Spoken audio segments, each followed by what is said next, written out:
Ito yung dapat ninyong tutukan dahil kapag hindi ninyo alam ang ibig sabihin ng mga Korean words na ito, ay hindi kayo papasa sa EPS topic exam.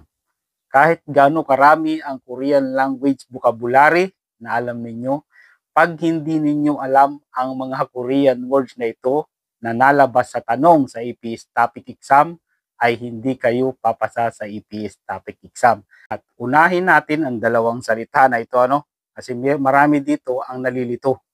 Kapag hindi niyo alam kung anong ibig sabihin nito, ang pugi ay example pa lang. Tapos pag sinabing pugi munje, sample question. Dito nalilito yung iba dahil hindi nila alam kung ano ang ibig sabihin niyan. Tano, ang ibig sabihin niyan ay katugma. Tehan, about. Title of story.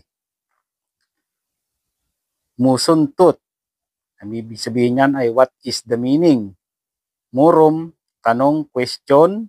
Jilmon, tanong, question. Munje, tanong, question. Pareho lang yung tatlo na yan.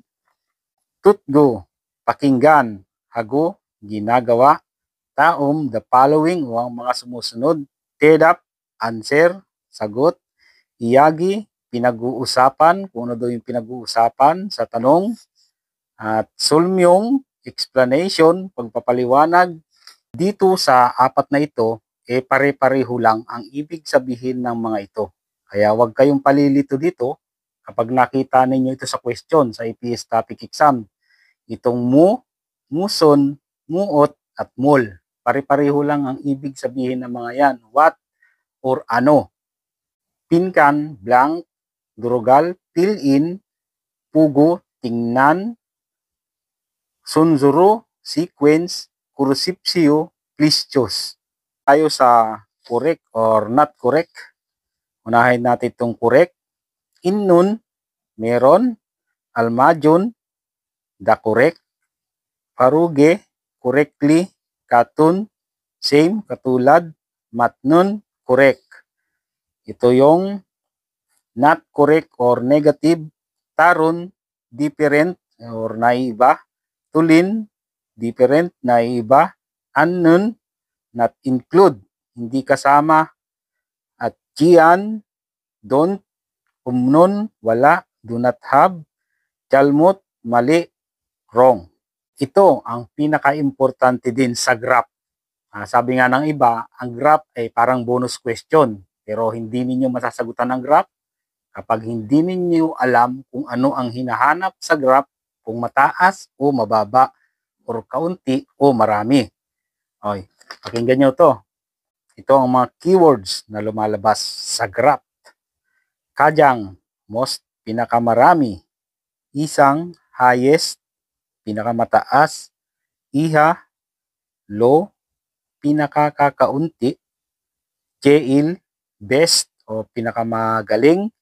Manta, marami, many. Chukta, few, lowest. Kajang manta, the most highest. Kajang nukta, the most highest. Kajang juyong hada, the most important. Kajang chukta, the lowest. Kajang natta, the lowest. Tubonjiro manta, the second highest. Tubonjiro chukta, the second lowest. Sebonjiro manta, the third lowest. Sebonjiro chukta, the third lowest. Chunban, half. Ban, half. Kwaban, half.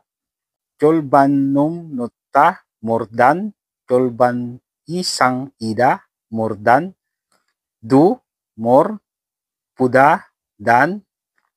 Tao murumanta, next to many. Tao murujokta, next to lowest.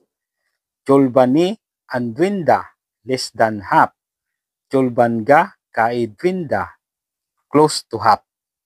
Yan, napaka-importante niyan mga kabayan para sigurado nyong masagutan pagdating sa graph. Dahil marami ding lumalabas na question sa EPS topic exam pagdating sa graph. Ang tanong ilan bang Korean language vocabulary ang kailangan mong i-memorize o i-familiarize para pumasa ka sa EPS topic exam. Ang Korean language vocabulary nasa 10,000 vocabulary ang salitang Korean. Kaya napakahirap naman nun. Kung i-memorize mo lahat yun, 10,000. Purpose natin, kaya tayo nag-aaral ng Korean language, para lang pumasa sa EPS topic exam at makapagtrabaho dito sa South Korea. Hindi na, sa totoo lang, hindi naman talaga kailangan natin ma-perfect yung EPS topic exam. Ang importante lang ay pumasa at makapagtrabaho dito sa South Korea.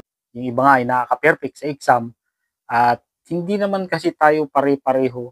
Yung iba, katulad ko, mahina din pumick up pagdating sa pag-aaral at yung iba naman ay talagang mabilis matuto, yung iba ay mabagal matuto.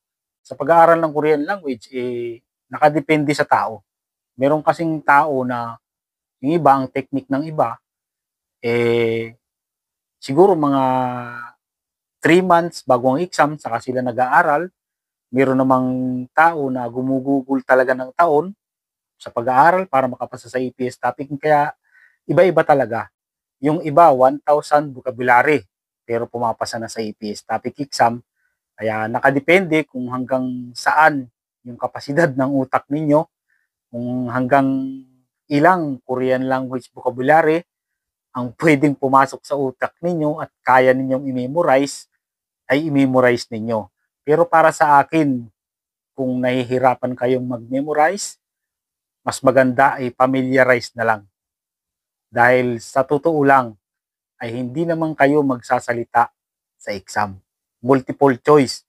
Kaya ang pinakamagandang diskarte talaga ay familiarize. Saka yung paggising sa umaga, doon kayo mag-aral, maglaan kayo ng kahit kalahating oras bago kayo pumasok sa trabaho. Yung pagkagising sa umaga. Tandaan, kahit mataas yung nakuha mong score sa EPS topic exam, pagdating sa skill test, back to zero din dahil iba yung score sa skill test.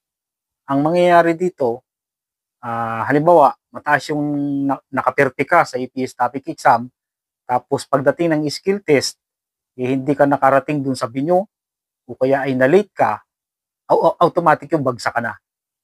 Wala na, baliwala na lahat. Yung exam mo, kahit na perfect mo pa yan, mag-i-exam ka na lang ulit next